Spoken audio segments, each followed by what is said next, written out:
Yes.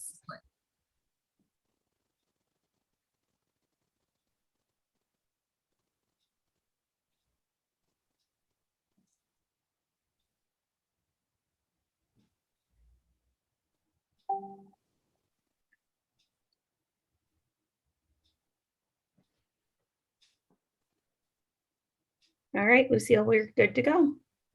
Well, good afternoon, everybody. And thank you, Katie Pullman, our ever ready, fabulous tech assistant. My name is Lucille Ebert. I'm with the Midwest PBIS Network and a technical assistance director with the National PBIS Center for Mental Health and SEL Integration, along with my colleague, Susan Barrett.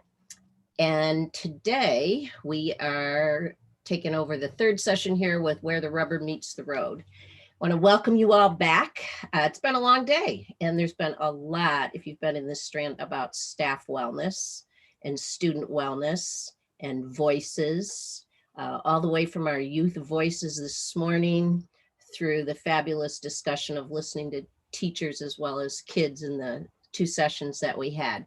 We're going to dig a little deeper in this third session.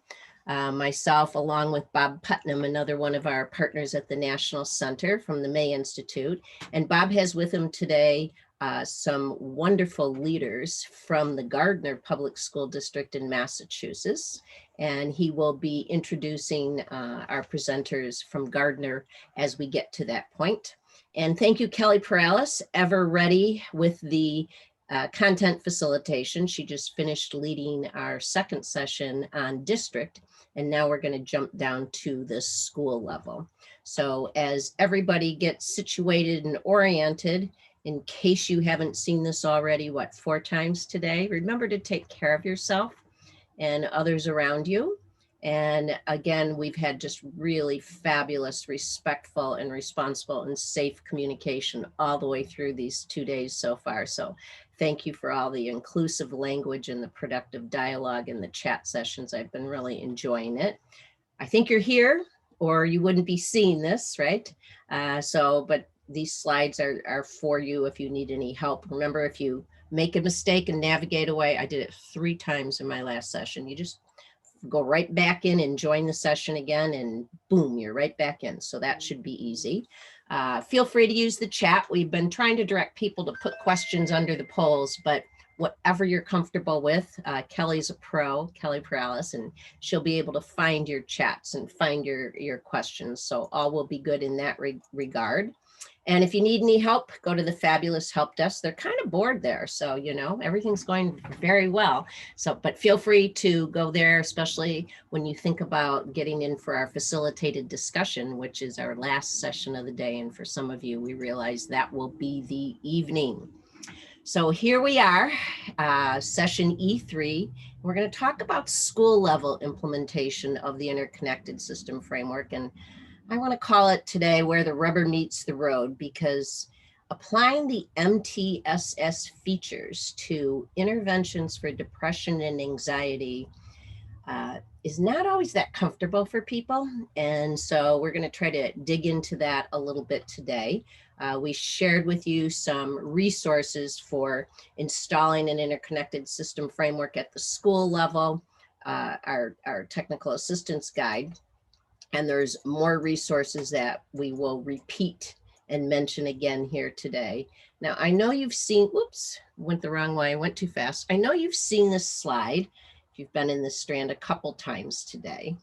And, you know, it's really interesting to think back on, for me, several decades of work with mental health and wraparound and PBIS in schools, and always working very hard to get people's attention about trying to use prevention with mental health and with anxiety and depression and teaching coping skills. And okay, we all know everybody kind of gets that now. There isn't a day that goes by where there isn't something about the mental health crisis in schools and communities on TV and the newspaper and social media.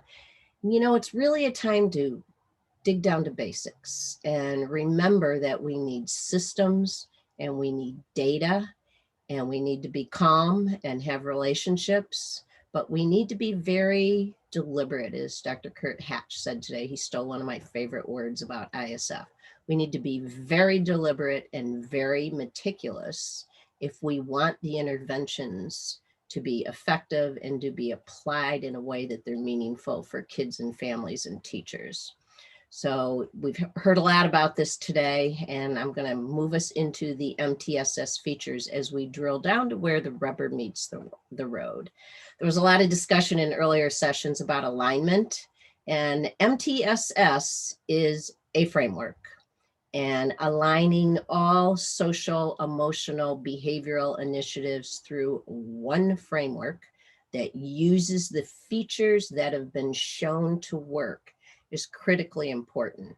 On this slide, you'll see some references to maybe people you don't know from the PBIS world, but maybe from the school mental health world. Everybody recognizes that this framework has produced the most amazing and well-documented outcomes. And we just need to make sure that we're expanding the use of this framework to include interventions and supports for things that we used to hand off to other people. And how do we make that part of a system so that we have teachers and staff who are competent and feeling confident about how to address internalizing mental health issues in their daily routines with kids, as well as externalizing problem behavior. And the key to this framework and the key to the systems you've heard about in earlier sessions. The most recent session, you heard about the importance of the district community leadership team. Those of you that work at state levels, that same team, the symmetry at the state level to the district level. And we're going to talk a little bit about the functions at the school level. And we're going to talk about when you have your local implementation demonstrations, or maybe all the schools in your district who are ready for an aligned and integrated system framework, that the training and the coaching and the evaluation are the critical features that make a difference between doing interventions well that work and simply doing them without knowledge of whether they're working or whether or not they're being done well. So again, in our interconnected systems framework, there's one of my favorite words in this slide, and I love Kurt Hatch for saying that again today, be deliberate. So part of being deliberate means understanding what the features are and recognizing which ones are missing in which pieces of your practices, and then aligning them through one system. And of course, keeping it real for the people that are most important, which is the youth and family, as well as the teachers. And so having those voices at the table, you've heard a lot about that today. So as we drill down into the school level, I just want to remind you about ISF Monograph Volume 2. And we're going to be focused on chapter, I think it's chapter 5. Chapter 4, District Community Leadership Team, Kelly mentioned in the session before. And we're going to address some issues that are in chapter 5. And there's a lot of tools in here. There's a video at pbis.org about how to use this guide. So for those of you that are new to the Interconnected System Framework materials, they're very deep and they give you lots of tools, and they're designed for coaches and leadership teams. And we encourage you to use them. So as we move into, I seem to have a repeat there, the 4 messages that Susan started our strand with today: single system of delivery, access is not enough, mental health is for all, MTSS features are non-negotiable. So access is not enough and MTSS features are not negotiable are the 2 that we're going to concentrate on today. And you're going to hear more about how from Gardner on how they push forward in a deliberate manner to these MTSS features, which include effective teams and, as you've heard, voice of everybody, especially those whose voices haven't been heard previously. And using data beyond ODRs and looking at community data, and formal process for selection of interventions, early access through screening. Had a wonderful session yesterday. Kathleen Lane led for us on screening, and you can go back and listen to that one. And we're going to talk a little bit about rigorous progress monitoring, and I'm very excited about Bob Putnam's work with the Gardner School District on measuring fidelity of interventions that maybe heretofore people weren't sure how to measure the fidelity of, as well as the effectiveness. And we know that all of this is about coaching. So the big question is, can we improve on these features as we expand our look at staff wellness and at mental health prevention and addressing anxiety and depression at tier 1 and tier 2, not just at tier 3. Here's another slide that you saw earlier today. It's very busy, but what I wanted to point out is we're going to be thinking about, let's take tier 2 for a moment and think about what a systems team is versus teams of the olden days, let's call them. Remember back in the day when teams would sit around with a list of kids and go through child after child after child, and everybody would give their opinions, and then somebody would come up with what we're going to do for different kids. Right? That's not what we're talking about. That's the non-example. The example of a systems team is where people review the data about the effectiveness of the interventions and don't talk about the individual kids, but talk about the effectiveness of the interventions and the fidelity of the interventions by groups and categories. And it requires some discipline. The TIPS system is extremely helpful. If you're not familiar with it, that would be worth looking into at PBIS.org about how to focus on a systemic application through the teaming model. Tier 3, it's really hard. The Renew poster session, if you got a chance to get into that one yesterday, I was just so excited to hear Kathy talk about how they use system teams at tier 3 to talk about whether or not they need more coaching, they need different evaluation. And I'm really proud of the people in New Hampshire for their real push on person-centered planning through systems teams. It's not easy to focus on systems. And the Gardner team, I'm so excited about them. So they really are into routines. I think they even have a slide that says routines, routines, routines. Makes Susan Barrett and my heart go aflutter. All right, so as we're addressing mental health and social emotional well-being through the tiered framework, in most instances, we're already up to having both school and community clinicians embedded as members of teams. Some districts are at different places with that. You'll hear from Gardner that they're working on their school hired clinicians first in terms of embedding them and getting them to use the MTSS features, and they're in the process of bringing the community providers on. Other examples you've heard today, such as Central School District in Oregon, they already have community players at different team levels. So different people are at different places in terms of youth, family, and community who provide the expanded context. Now, as we get those voices on the team and we expand our context, it's really important to stick to the basics and to apply the MTSS routines and procedures in order to be sure that the interventions are going to have an impact. So this protocol for selection and delivery of interventions and the continuous monitoring of fidelity and outcomes has to be applied to all interventions. And let's be honest, a lot of the clinicians are used to being forced to operate in a bit of a vacuum or in isolation, and they're not used to the rigor of fidelity and outcome monitoring. And that's where the team support and the team process comes into play. So as we think about where the rubber meets the road and the routines and the procedures, I wanted to mention, and we can put this in the chat, the the practice guide we have around school level intervention. And there was a school we called School A from a random control trial study. And some of the routines and procedures, some of the strategies to help establish routines and procedures that are written about in that guide. And you can go back and read it in a little more detail. But one is to be very specific about the descriptions of the interventions. Instead of just saying, we're going to do CBT with these kids, be very specific about what cognitive behavioral skills you're going to teach them, right? Instead of just naming the methodology, he's in counseling.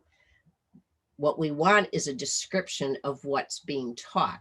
What replacement behaviors for cutting, for running away, whatever it may be. In addition to a more specific description of interventions, another coaching strategy is to coach people to determine how the intervention will be monitored before it begins. What we see over and over again, and I saw it had a discussion in one of the poster sessions last night with a group from Florida, and they were struggling with, they've thrown a whole lot of SEL interventions on the table, and they're having, they believe, some good impact, but now they're trying to figure out how to be more specific about monitoring the impact. Of course, it's easier if you decide that before you start the intervention, because it will help you tailor the intervention and be more specific. But even if it's after the fact, Bob Putnam's going to talk to us a little bit about fidelity and how to measure fidelity, for example. So the bottom line is in the third strategy. And the bottom line in the third strategy here is to focus on the systems and routines from the beginning, and then as you review progress along the way. So some of the coaching activities and tools that are in that guide, if you want some specifics on that, there's explanations in the guide, but one is to take a step back and look at what you're already doing and map out the interventions and which features are already in place. Kurt Hatch talked today about celebrating what's working well or what you know how to do, and acknowledging and respecting what's already going on in talking about improving it, not throwing it out the window. And in that regard, the intervention mapping tool would be helpful. There's also something that I think Bob Putnam was the lead on developing this years ago. The Consumer Guide for Selection of Evidence-Based Mental Health Interventions can help you as a routine for how you select interventions carefully based on data versus, oh, somebody heard about that in a workshop. And then the third coaching activity and tool in the guide that might be helpful to you is using the Tier 2, Tier 3 tracking tool, a tool that was developed out of, let's see, an OSEP demo project from the mid-2000s that still holds well today. And it's a tool to help teams focus on how many kids are in the intervention, how many are showing success, so you can guide your coaching and your practice. I wanted to talk with you for just a few minutes with a quick example from the Monterey County Schools, and a big shout out to Esther Rubio, who I think has retired. Congratulations to Esther. And Casey Rodenbush, one of the most brave program managers, mental health administrators that I have met in the past 10 years. And Haley Newman, another brave and just very, very innovative coach at a high school in Monterey. And they've done a professional learning community for us. And in the notes on the slide, I have the link if you want to see the whole recording. And I just pulled something from their presentation at our ISF PLC, Professional Learning Community, that was done in February, I think, of 2019. Wow, pre-COVID. And they talked about their school, and you can get more information on Salinas High School and Washington Middle School in Monterey, California. And they are one of the examples that do have mental health clinicians now embedded in the teams. And it was an interesting process, and you can hear Casey talk more about that in last year's session from the mental health strand, she presented, and also from the professional learning community. And they've gotten to the point where they're really trying to get to that where the rubber meets the road with their interventions. And they've brought different interventions and categories of mindfulness and anxiety support, etc., into their multi-tiered system with their community clinicians, their teachers, and their school clinicians sitting on teams together. And they also focused a lot on teaming routines. And here's an example at tier 2. You'll notice that we do not use the word referral, because referral to us, remember language matters, sounds like a handoff to somebody else, whereas a request for assistance is within the team. Somebody is coming to the team to request assistance. They also have used the TIPS process that I mentioned earlier, and they even came up with a system for follow-up and progress monitoring for kids that were in different interventions that needed a check-in. So they had all kinds of their own routines established with their tier 2. When we were working with them, it was coaching. We were coaching the coaches. So Susan Barrett and Kelly Perales and I, working with Haley and Casey and Esther. And this was an example of trying to check the MTSS features and apply them to an intervention, in this case, mindfulness, which perhaps heretofore did not have progress monitoring attached to it, did not have fidelity checks attached to it. And nothing is perfect at this point. Nothing is perfect at this point anywhere in our world, but we strive to embrace progress and strive for enhancement and keep our eye on where we need to go. And this is a good example of this team kind of reshaping these interventions for progress monitoring. So if you look at, they were teaching mindfulness lessons and they had to think about what they wanted all kids to be able to do, right? And then the question was, what data led them to say that they needed to do this? And if you can identify the data, the presenting problem data, that will help you figure out how to move into progress monitoring and outcome data. And as you can see, they did the gaggle alerts, or are they gaggle alerts or Google alerts? I guess they're gaggle alerts, where they can find kids who've been saying things that indicate they're at risk. They also had suicide risk assessments. And of course, their usual PBIS back in the day was the only data, right? So the Swiss discipline data system. And in their progress monitoring, they added some fidelity interviews of an informal nature. And where they may want to get next is a fidelity checklist of core features of the intervention and some walkthroughs perhaps to see how people are doing on the core features. You know, there's always room for improvement, and that's why teams meet regularly. Here's an example of moving the tier 2, tier 3 mindfulness intervention up to the next level of tier 2. And again, getting a little bit more specific. You do have your request for assistance data forms, but how about recognizing the kids that went through it at tier 1 and still don't have the ability to name and use the skills when they need it?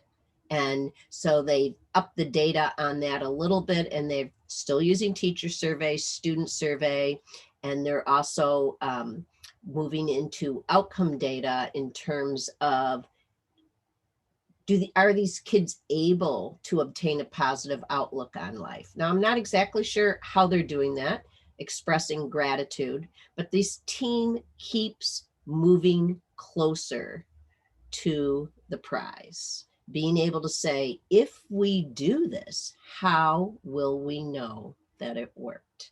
How will we know that we're doing it correctly? So remember, access is not enough. Saying we have, 14,000 kids in mindfulness group 2 activities, what does that mean? Have they had any improvement in life functioning at home, school, or the community? So at this point, I am going to stop sharing my screen and turn this over to the marvelous Robert Putnam, who will take us into our exemplar with Gardner.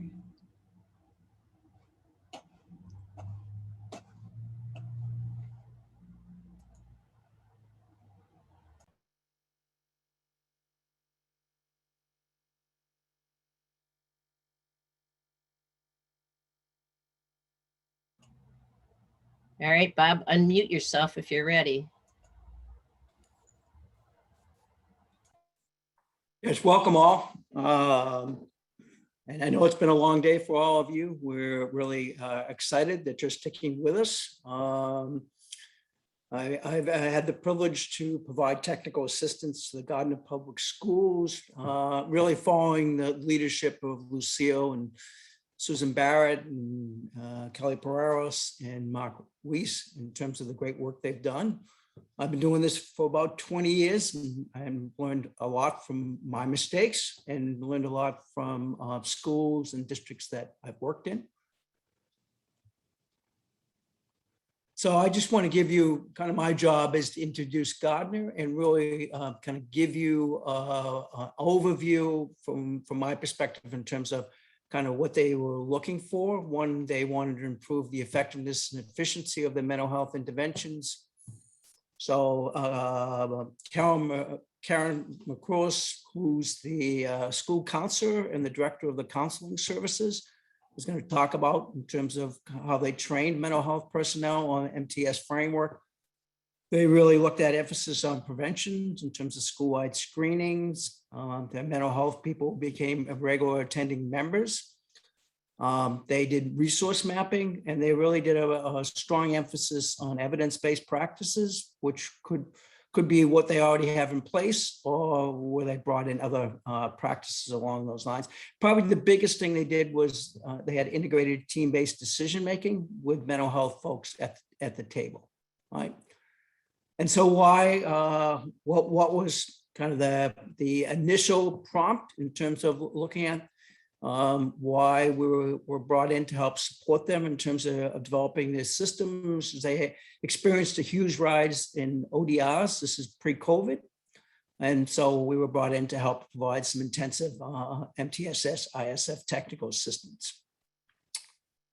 And I think one of the things all the way from the superintendent is that they emphasize the links for building administrators and other between social and emotional well-being and academic performance, that students and staff need to be well. And you've heard that in previous presentations in order really to do their job. And that the goal really is to look at how do we support students from a social and emotional well-being. And they also looked at, in fact, yesterday we did a presentation on attendance that Gardner did. We really looked at in terms of how do they improve academic engagement through addressing poor attendance, tardiness, exclusionary discipline, and then low academic engagement. So they really looked at it from a variety of areas in terms of school wellness. So what you want to look at, right? As Lucille has said, they did a lot of work on systems and a lot of work on routines and scripted some of the routines in terms of how to run a good database team meeting, looked at in terms of having meaningful data at the school level so that they could make good decisions. They also really looked at in terms of how to disaggregate the data so that they could look at in terms of certain subgroups and how are their interventions actually making a difference with all those different subgroups. And the first presentation we had this morning where they really talked about in terms of including all students, they really wanted to see whether there was disproportionality relative to a number of different data points and how do they begin to address that, right? And really looking at in terms of, again, staff and student wellness. Relationships is really important for Gardner, is how do they build relationships through multiple interventions to really connect with their students and families. And on the other hand, really, how do you have students more in class and on task? Because if students are in task and on class, then they're going to benefit from academic interventions, and they're going to be have better skills along those lines. And then finally, how do they actively, Karen will talk about how they actively involve mental health staff in MTSS, ISF, because in the beginning they didn't. And as well as looked at how they changed the role of mental health staff from responding to really walkie-talkie calls, right, to looking at in terms of how do we address from a preventative perspective, how do they look at in terms of providing coaching from just developing, providing services either on an individual group basis, how do they look at providing coaching to teachers to use high leverage classroom practices, really at tier 1 so that they had less students who needed to have tier 2 and tier 3 interventions. So this is, it really starts from the top. So this is Mark Pellegrino, who's their superintendent. And this is his signature, his positive relationship and rigor for every child. Joyce West, who, and Karen, if you want to bring up your slides, I'll continue to talk. The other administrator, key administrator was Joyce West, who's going to support Karen in terms of some of her slides. Was really critical in terms of saying we really want to involve mental health staff. We really want to have great database decision making. We really need to look at Fidelity. And then Karen's really run with it in terms of how do we take this, and this is clearly a work in process, right? That they're starting down the pathway in terms of, I mean, if you talk to them, they'll say, we're only just beginning, but I think they've really made some really super changes. And the other person who's not here is Amber Casavant, who's their district coordinator, who has really spent a lot of time in terms of working with the teams and educating the mental health staff what MTS is all about. So I'm going to turn it over to Karen, who and the Gardner team, who really, from my end, has really done a super job. Great, thanks so much, Bob, for that great introduction. My name again is Karen McCrillis. I am a school counselor at Gardner High School, and I am also the district counseling coordinator. And on the call is also Joyce West, who is our director of pupil personnel services, who really is the one that got this all going for us in Gardner. A little bit about us. You'll see a nice looking chair in the frame here. This used to be the largest chair in the world. It's a testament to the factories that used to dominate our city, particularly furniture and chair factories. And like so many mill towns, we've sort of lost a little bit of our identity. A city in transition, I guess I could say. We're the smallest city in Massachusetts at about 21,000 people. And our student enrollment is at about 2,300. We have 5 schools, which are 2 elementary schools, a middle school, and a high school. And we also have an alternative high school that includes grades 9 through 12. A little bit about our demographics. Selected populations, for example, students with disabilities, we're at about 22%. High needs students at 64.5%. Economically disadvantaged, 55%, but I think that number is a little low. I think it's underreported. And 6% ELL students. A fact about the economically disadvantaged, about 15 years ago, that number was about 15%. So we have changed dramatically in what I feel like is a real short period of time. The why. Why did we need a system? Well, if this picture resonates with you, then you are definitely in the right place. We were a school staff that was always putting out fires, particularly in one of our elementary schools that we're going to talk about in a little bit more specifically. We had staff that were intervening individually, not as a team. We had mental health staff that was engaged in non-counseling tasks. And overall, it was just unsustainable. Waterford Street School, which is a school that houses students in pre-K to 1. The biggest problem was that we had a huge number of ODRs, and we'll see that in the next slide. constant walkie-talkie calls that were tying up anybody who wasn't tied to a classroom at that moment. Comm room visits were constant, and it was a culture of dysfunction in the sense that we don't have time to do one more thing, and we don't have time to do this new thing you're talking about.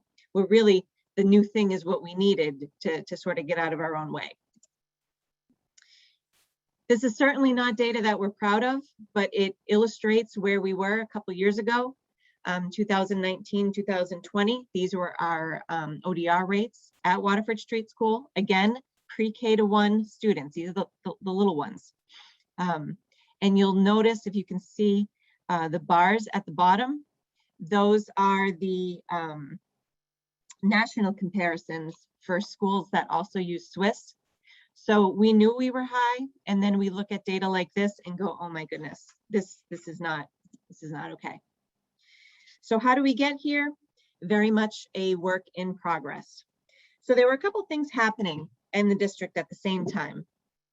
We were looking at a new way to do mental health, putting all of our mental health team together instead of working in silos. And then we were working on getting the district trained in using MTSS. Currently, we're in year 3. So that just gives you a little bit of a graphic about where we're at. Particularly about mental health restructuring. Like I said, we all worked in silos. The school counselors had meetings, the school psychologists had meetings. There wasn't a lot of planned working together. So we wanted to align all our mental health staff to be working in the district and in each building in teams. We changed the language. For example, we're not guidance counselors anymore, we're school counselors. We revised job descriptions to make sure that they reflected the MTSS language that we want to be living. And we increased mental health staffing to create building-based teams. This is really important because we have now, I mean, it's almost never enough hands, right? But we have a really great number of mental health staff to be able to get the work done. And by mental health staff, just so you understand what this means for us in the sake of teaming, we're talking about school psychologists. In Massachusetts, we have something called school adjustment counselors and social workers, school counselors, BCBAs, and we have school-based care coordinators who are kind of like outreach social workers that help connect students to services and resources that are needed. We've seen this slide a lot today, but specifically for Waterford Street School, we knew we had to change the outcomes, right? We knew we needed to reduce the number of ODRs, but we need each piece in the system to do it. Right now, and what I'm going to show you is that we're most proud of the systems and the data at this point, particularly at Waterford. So key drivers and systems.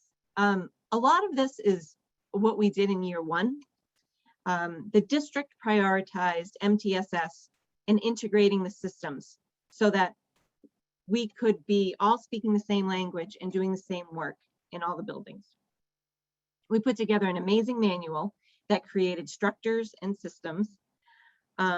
Mental health staff was now starting to do mental health work, and we got to do some preventative work, which was really exciting. There was district money and grant money that was put aside to make this happen. And what was key is that central office staff attended building meetings, making sure that we're doing things right and doing things well. And regardless of whether it was PBIS or MTSS or mental health, the right people were on the right teams, and mental health staff were on all of the teams, which was huge. Key drivers with respect to data. This was a lot of our year 2 work to learn how to do MTSS through database decision making, to look at attendance data as a way to learn how to do MTSS. So as a district, we worked on attendance as we learned MTSS. Mental health staff were again part of leadership teams, not just tiered teams, but leadership teams, both in the district and in each building. And we learned about database decision making.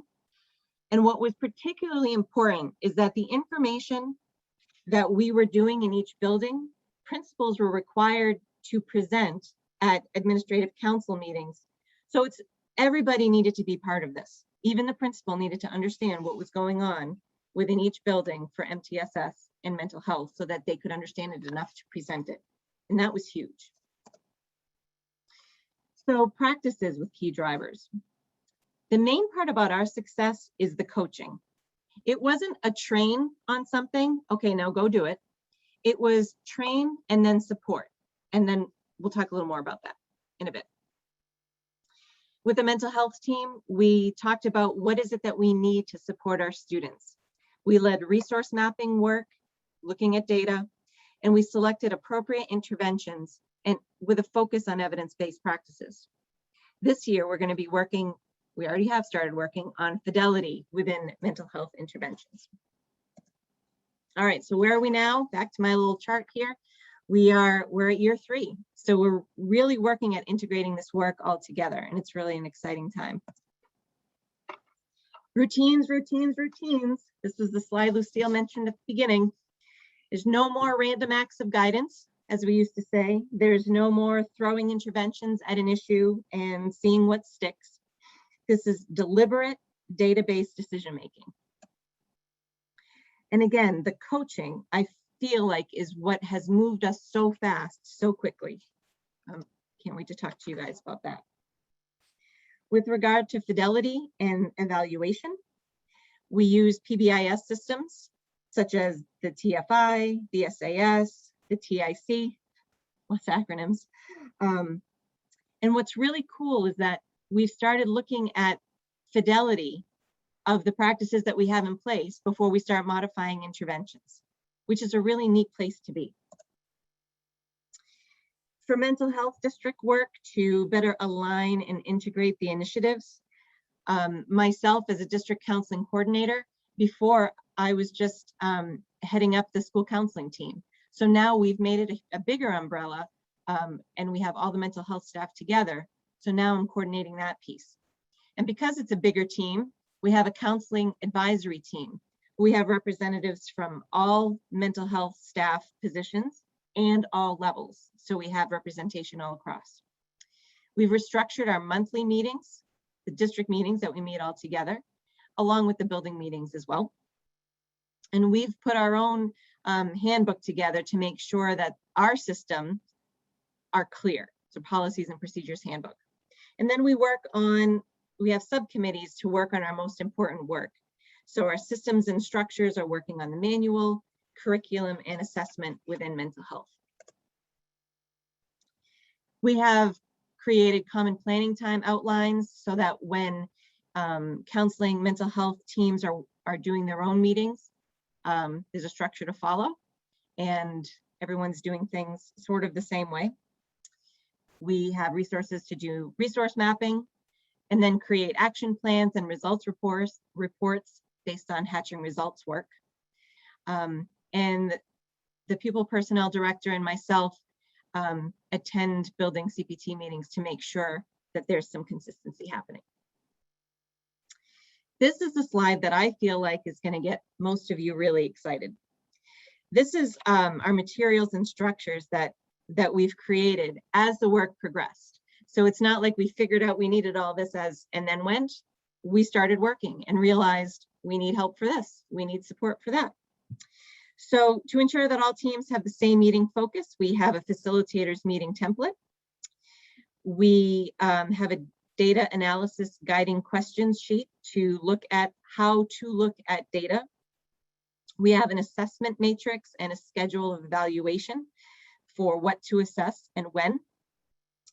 We look at data, create problem statements, as well as outcome goals through our database decision-making process checklist. And then we have a fidelity checklist that we can use for all 3 tiers. And we'll have an example of that in a few.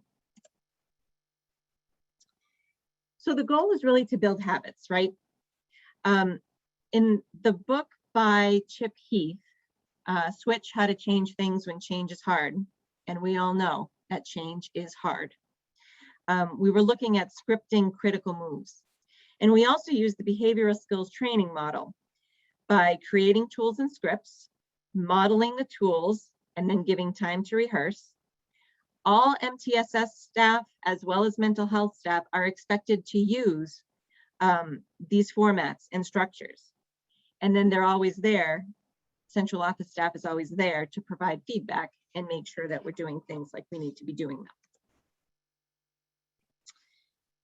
All right, so this is just a graphic to sort of illustrate our 4-step database decision-making process. Most districts have something like this. Ours is to define, analyze, implement, and evaluate. But then we take it a step further. So we look at key tools and scripts that we need for the decision-making. So let's look at the second example for a minute. Teams are getting stuck on the Fidelity when completing key interventions, the key intervention components. Not all curriculum comes with a Fidelity tool, and not every staff person understands the necessity of doing Fidelity checks. So we've created the GPS MTSS intervention Fidelity checklist. And this is an easy way to break down key components of an intervention and a way to then measure the fidelity of any intervention. And as an example, here is our MTSS SEL intervention fidelity checklist. Again, we can use this for all tiers.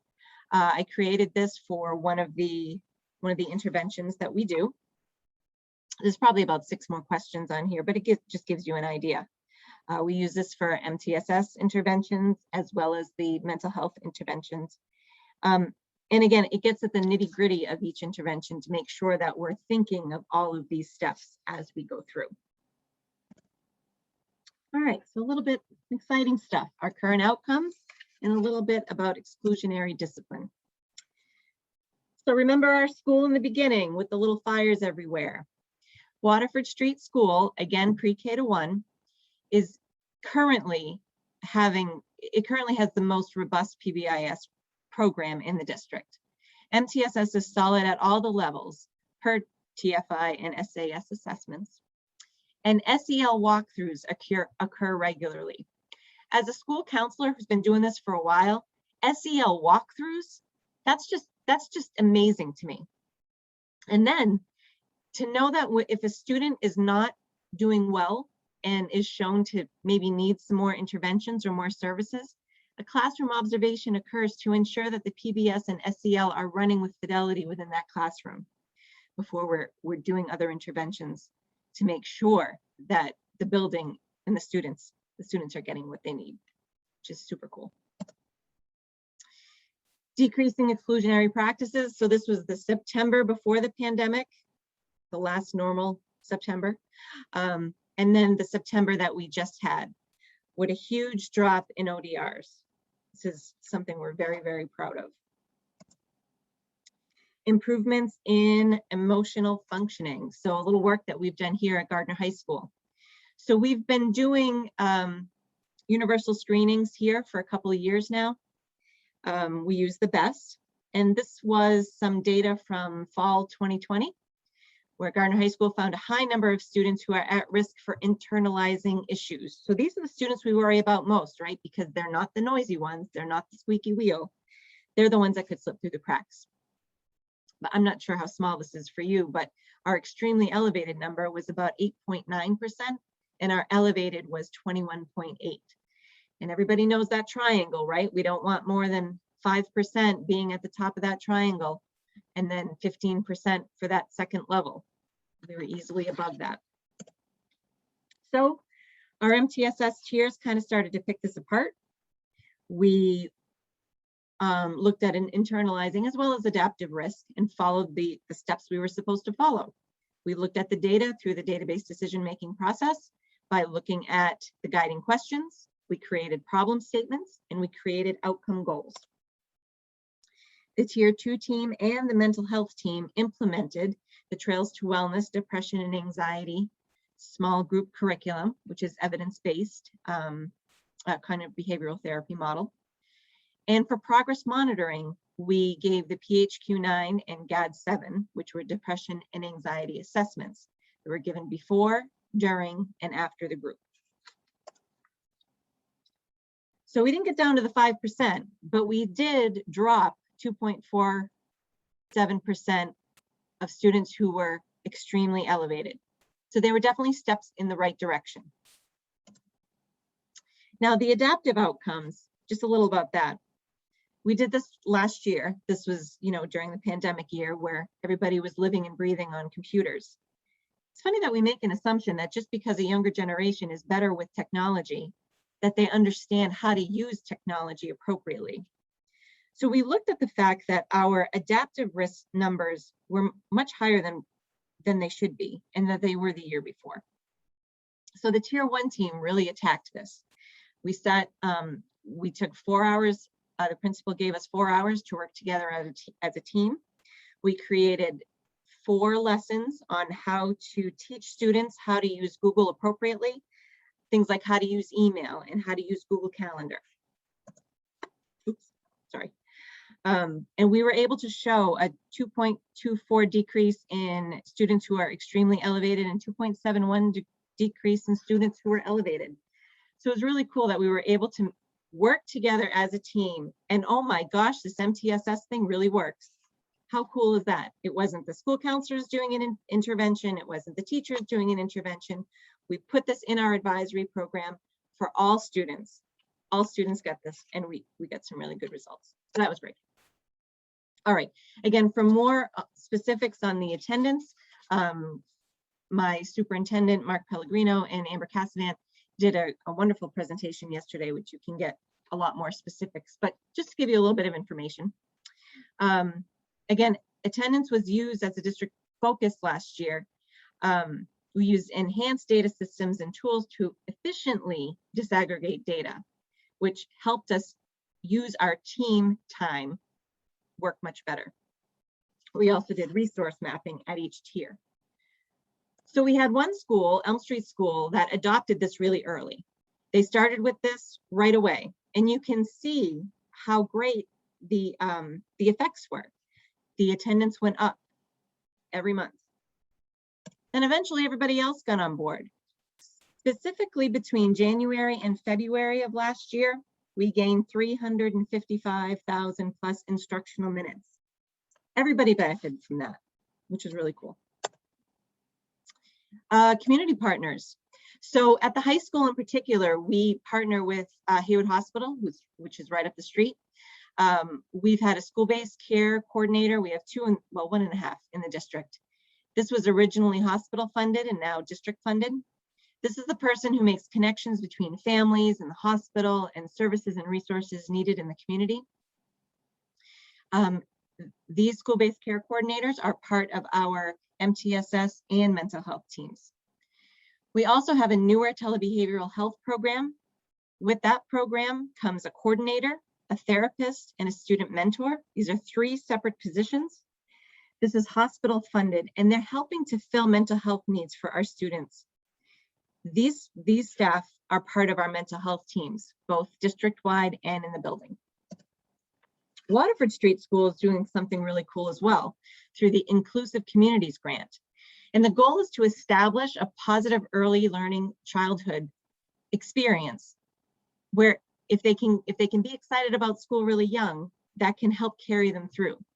So they created a collaboration plan with local preschool programs such as our Montezut Opportunity Council and the Guild of St. Agnes, specifically to ensure that they have a smooth transition and to collect data so that if the school needs to assist with RTI planning, specifically for students who are referred for behavioral or social emotional intervention.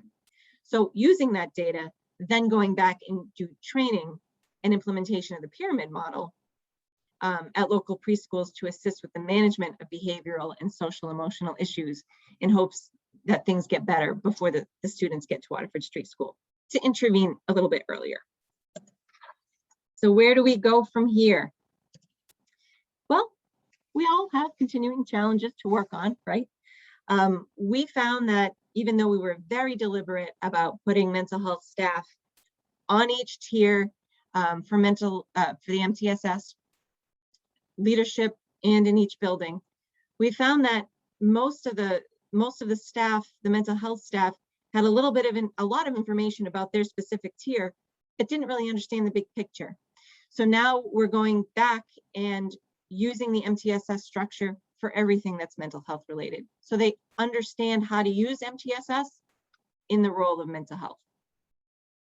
We're still getting pushback from staff to understand the importance of MTSS, and we provide consistent reminders on ways to proceed, highlight examples of how this has been working and how this spreads the wealth, so to say. It's not one or two people doing all the heavy lifting, but more people are being able to help more efficiently.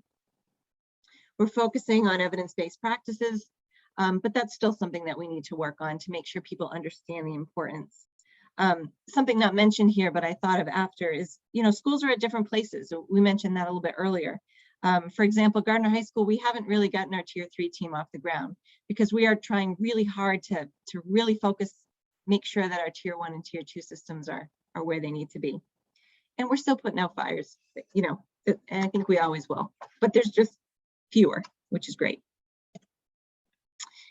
Next steps, we want to increase the inclusion of our community partners.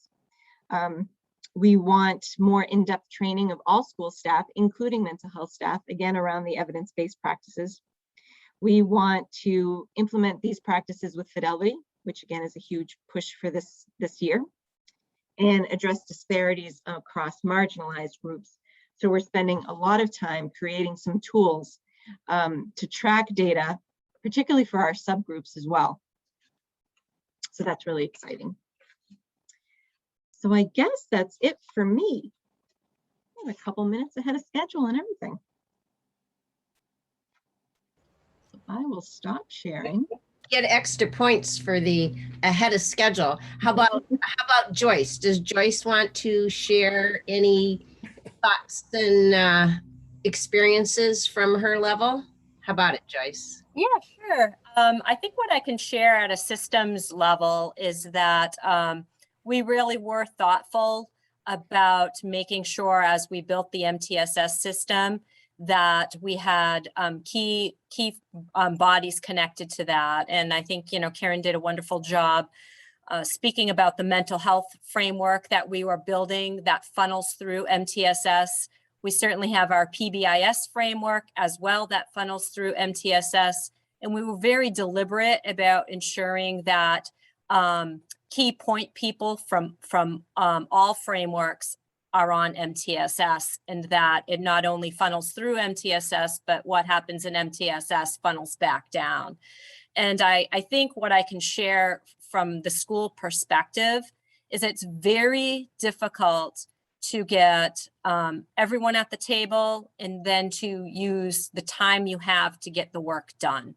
And so the integrated framework is really the way that schools need to focus on being able to distribute the work and hand it off to some of the experts, but to provide that framework so that we're all speaking the same language and we have point people at the table for MTSS. And that was really important for us. Sustainability moving into MTSS was really a key piece for us. We wanted to ensure that we were not only creating a system, but we were also building capacity for all our staff, because this is, it's not something that everyone's familiar with. Most staff are familiar with, oh, kids need more, we need to give them, you speak about referral to special ed, that's the only way they're going to get support. And we really had to push down to the Tier 1 level and say, what are we doing here? Prevention is really the focus. We don't want to have more robust Tier 2 and Tier 3 because we have a lack of what we need in Tier 1. So that was a kind of a shift for us, and building the system to really hone in on Tier 1 is what we did with the integrated framework, and positioning people and building our teams so that we could do that was key. Wow. So you're talking about top down and bottom up at the same time. Yeah, absolutely. What we've learned across the country is different people have to put different emphasis on different parts of the blueprint structure at different times. The thing about Gardner that is truly exciting is what you just said at the end about building the fluency with MTSS, making sure you have people who know what it means to ask fidelity questions before you get too far along. And you have people that understand that we have to decide how we're going to tell if trails or CBT or, all the different things you have. I heard Karen, so many things rolled off her tongue, but they're operating through one system where you have the coaching skills to maintain the consistency and the predictability of what's going to happen, so that you don't have different rules and structures for different interventions depending on who brings them to the table, which is the old world. So right now across the country, a lot of people are unfortunately purchasing versus cultivating skills and sustainability. And so it's really exciting to hear you say, after all the stuff at the top that Karen said, and then she drilled down to the MTSS at the school level. And then Joyce, you brought it right back up to what you have to keep an eye on at the top. So, if we had the blueprint picture back up, it's the local demonstrations on the bottom and the decision-making and the policy on the top. It's been said in many of our sessions throughout this forum, but today in our strand, that leadership from the district level is where it starts, where it stops, and where it continues. And you could have a few skilled people. Yeah. But if you don't have a structure and a commitment and expectations that are predictable, you're going to be at a loss. So I'm going to stop there and let Bob and Joyce talk some more. So I think one of the other exciting things is they've actually worked to train their mental health folks around how to do classroom consultation, around high leverage classroom practices, which we're going to talk a little bit more about what they did tomorrow in the classroom strand. But really one of the goals is to look at, do you have high leverage classroom behavior support practices in place so that students don't have to, before they go into tier 2, is this because there's not great classroom management practices? And that's the reason why this individual is going into tier 2 services. So they've actually done a lot of coaching with their mental health staff. The same people that are responding to those walkie-talkie calls on a reactive basis is how can they teach them the appropriate skills to prevent the walkie-talkie calls. And so that's been really, really cool, I think. Yeah, that's been very helpful because, again, it's about building capacity and really supporting teachers. We're using the data to figure out, who needs the support. And instead of using staff to wait to be called on the walkie, we're able to identify which rooms need the support to help with coaching so that students are successful and we're not just kind of going in this cyclical motion of kids just coming in and out of classrooms. So that it was really helpful. The May Institute was very supportive in helping train our staff and identify appropriate coaches for that. So we were fortunate. And I think what I can add to, again, to building a system and looking at your building for sustainability is you have to be able, for us, we started with support. We do use the May right now, but we can't use the May forever. So what we're doing is we're leveraging that by building the capacity. Karen is well trained now. We've spoken of Amber Cassavant, who's done a presentation yesterday. And again, we're building the capacity so that we can monitor this ourselves. And we have a lot of check and balances in place, from central office to weekly meetings to attendance at meetings. And those are all key pieces to really keeping things integrated and sustained. And I'm really intrigued by the MTSS community discussion, for example, with the little kids and bringing the clinicians onto the team. And because you have the competencies now nested in your district, it's highly unlikely that you're going to have to clean up the alignment issues of different pieces coming in, because they're coming in with an expectation of not just progress monitoring, but fidelity checks. And, you know, the fidelity part to me is a difficult one for some reason with the mental health interventions, any progress monitoring with mental health interventions, because we always, in schools, those are kind of held sacred and somebody else over here handles it. And anymore, we all recognize that anxiety and depression and coping skills are things that we need to teach as universally as reading and math.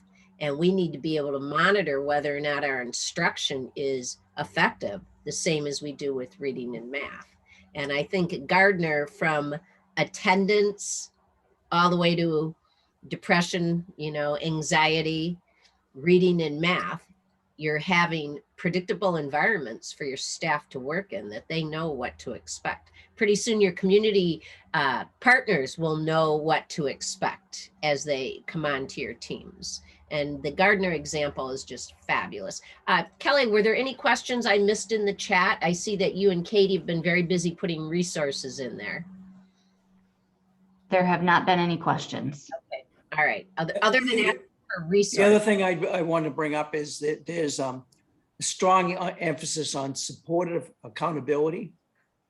Gardner, from the district to the schools to the teachers, all engage in terms of celebration of accomplishments. So that's, you know, they could probably list a whole bunch of stuff they've done to celebrate people with little small things in terms of what they've accomplished. The other impressive thing is at the end of each one of their data meetings, they have a survey that they survey the people on the team as whether this is worthwhile in terms of their time, were all their voices heard. So it's, and that's shared with the team, and they get they don't have this information included here, but they get very positive feedback from the staff that are participating in terms of, you know, that they like this process. You know, in terms of the teams, there's a question that came in here at the end about, I don't know if you can see that, Joyce and Karen, but, you know, how do you all solve, how do you make the time available? Did people stop doing something to work on teams? If there's anything you could share, Mona would appreciate that. This was deliberate. So going back to the deliberate piece of how can you pull people together during the school day and find the time. And we deliberately set the structure so that if we set aside one time block a week, every week, and that schedules kind of worked around that, our MTSS team would meet 1 week for tier 1, monthly, and then they'd use the same block for their tier 2 team, their tier 3 team. We had core teams set up. And from that, we structured the mental health. Karen spoke of common planning time. Well, they have prep time the same as teachers. So the structure we use for the common planning time is already embedded in the school day. And so they're putting aside their common planning time, and select counselors attend MTSS once a week. So they're able to set aside, you know, that 1 hour a week to participate. And PBIS is the same thing. PBIS happens in some of our schools also at a select time that we've identified during the day. And that's been a little more challenging, but I think the difficulty schools have is being able to do the work during the school day and not have to rely on stipends. Right, right. From a high school, I'm sorry. Go ahead, Karen. Just real quick, from a high school perspective, scheduling, we knew who our teacher leaders were at the beginning that we needed to have as part of these meetings, and made sure that they had a block off together. So it took some pre-planning for sure, but once we did that, it was, you know, easier. Here's a question on a different note. Someone was wondering if you could give a quick example of presenting problem data that led you to one of your interventions. I know you've mentioned attendance in previous discussions around mental health issues, but for example, when you're talking about the CBT skills or trails or any of those particular presenting problem data points? Sure. So with regard to our universal screener, again, we use the BESS, and we get general scores such as internalizing, externalizing, and adaptive. When we find students that are highly elevated in, say, internalizing, then we look at the 25 questions, we pick the ones that we feel are most pointing in the internalizing direction, and decide based on who answers a certain way to some of those certain questions. Do they need more anxiety type work, or is it more an adaptive piece where maybe they need some socialization help? So we're really digging deep into the weeds of who needs what service. The same for the adaptive piece. When we started looking at the questions that were leading towards high levels of adaptive, that's when we realized, you know what? Students don't have all the skills that we assume that they have just because they know how to do technology better than we do. They don't know how to do it appropriately. For anyone out there who's gotten an email from a student and the entire email is in the subject line, you know what I'm talking about. Like, there's some etiquette pieces that they just don't understand. So again, it was really getting, you have the big picture and the tier 1 team looks at that. But then getting a little bit deeper to figure out exactly what the needs are. And the triangulating of data that you're describing is the a sign of a more robust system when you're able to look at multiple data sources to help you really hone in on which interventions. For example, if you're using academic and behavior, we've heard people call it early warning signs, right? But the triangulating of data that you've been doing is really a sign of the strength of your teams and the robustness of your procedures and your MTSS features, because you keep coming back to the same questions and expanding your data sources. Like I said, it's a sign of the maturity of your system and the depth that you're going to be able to get. So next week, close to the end. So Karen, would you like to say some final words before we go? Karen and Joyce? Just really quick to add to that last piece. Next week, for example, we have a half professional development day, and our school psychologists are going to be leading the building teams in looking at the best results from this fall. And they're going to have that triangulation piece that you're talking about. So it's not just the best scores, it's their grades, it's their attendance, and the discipline. So we're pretty proud of how far we've come in a short period of time. And it's really exciting to see the change. Great. And Joyce? Yeah, I'd just say, this is really a learning model, and we're always in learning mode. And I think as long as we keep communicating that to ourselves and our staffs and our students, that's really what we want. We're just here to get better and focus on student outcomes and putting our heads together. It's really amazing. And so I'm very proud of the work we've done here in Gardner. Well, I really want to thank you guys for being here and sharing your journey with us. We want to thank everybody who is here, staying till the end and listening. It's hard with a long day, and we do have some facilitated discussions coming up, one on mental health after an hour break, and we would like to ask everybody to complete the evaluation for this session, and it's in the pod. It's also attached to the PowerPoint, and we really appreciate your feedback. Help us shape our mental health strand and the rest of our forum for next year. And so again, take good care of yourselves, take good care of the people around you. Thank you for your time for learning with us today, and we hope to see some of you at the facilitated discussions in just about an hour, I believe. Thank you. Thank you. Thank you.